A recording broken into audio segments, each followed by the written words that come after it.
ingon sila barato og lami daw. Nahibulong jud ko nganong linyahan jud ni sa mga tawo kani nga product, especially afternoon to evening, taas kay ang linya. So first time kong mag Big Brew. Yes po, Big Brew ang pinag-uusapan natin dito. Diri ni siya sa Cebu City ha, Guadalupe, Cebu City, in front of Guadalupe Church. Na dito ang Big Brew sa Guadalupe branch. Barato siya, 35 pesos yung medium, 45 pesos ang large. Karon atong i-taste og pasado pa ang panlasa. Double Dutch ni.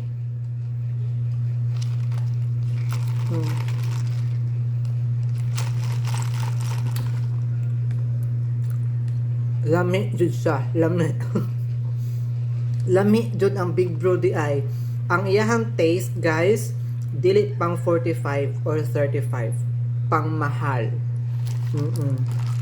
Huy, honest review to ha, honest review to. Lami jud siya, lami. Pang mahal ang taste niya. So taga sa Pangdako, Guadalupe